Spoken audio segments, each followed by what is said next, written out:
with new details of the Ron DeSantis for President launch. The timing? CNN is told the official paperwork will be filed next week. That is a necessary legal step for fundraising and other campaign nuts and bolts. The battle plan, though, is much more interesting.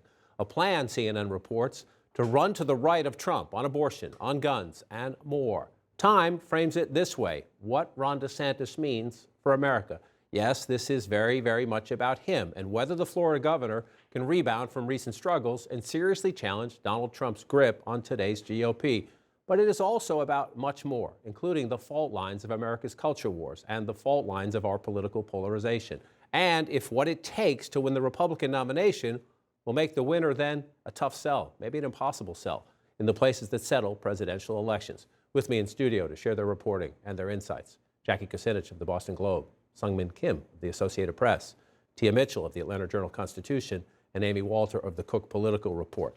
Finally here, we knew it was coming. He was waiting for the legislature to end. Whether that was the right decision or the wrong decision, the voters will tell us 7, 8 months from now. But here's the Ron DeSantis push at the end of that legislative session, and our reporters were told this foundation of his campaign: a 6-week ban on abortion, ending concealed weapon permits, banning gender-affirming care for transgender youth, restricting drag shows, expanding the Don't Say Gay law in Florida, blocking the AP Advanced Placement African American Studies program, prohibiting vaccine mandates. This is Ron DeSantis' plan to what? Tell Republican voters, I'm Trumpy with results, I get things done without the drama. What is it? Right. Well, he laid that out in Iowa last weekend, where that's basically what he said is you can be successful and a conservative. You don't just have to go, I think he said something about just posturing on social media or sort of turning yourself into a brand. You can actually bring results. Now, you're right. Do these results also help him in a primary but hurt him with swing voters?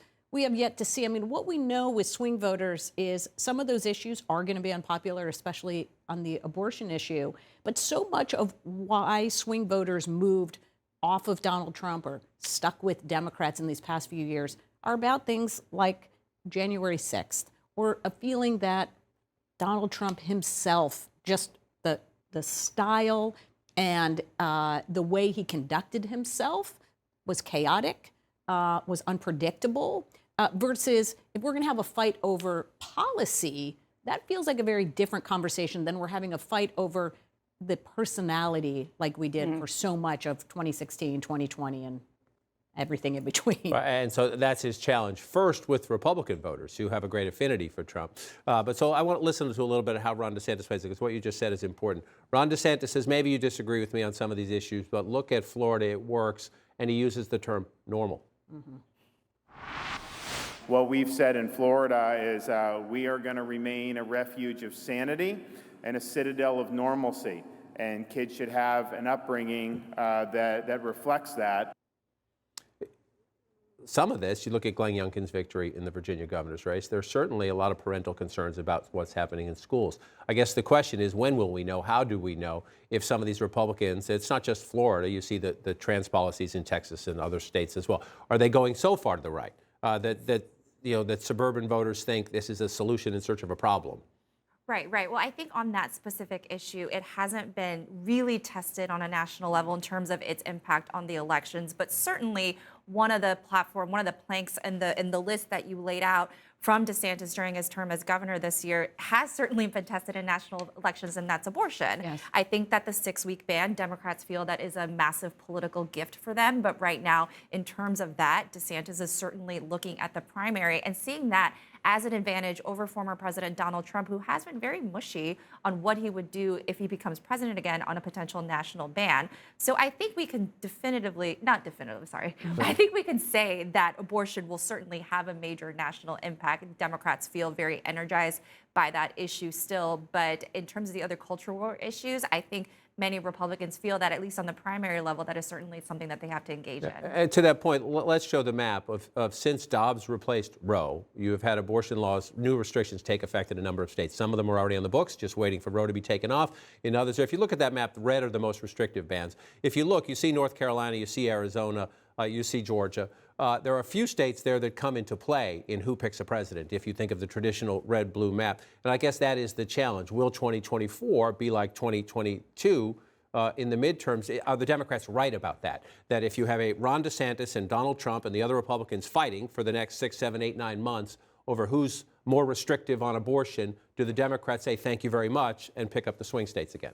I think the Democrats are hoping that'll be the case. What DeSantis' team are looking at are the polling by Amy and others that say, when you match me up against Biden, I do better than Trump. And so that's part of DeSantis' team's pitch to Republicans. But again, that comes with DeSantis really untested. Yeah. He sticks to friendly audiences. He is very scripted in his public appearances, as we've seen with the bill signings this week. What happens if he enters the race and has to actually face Trump in a debate or face questions in town halls and other forums that right now he avoids? And you also put on the table a very important question. Joe Biden's the incumbent president now. He's not running against Donald Trump in the middle of a pandemic with bleach and everything else on the table and the other things that the other questions about Trump.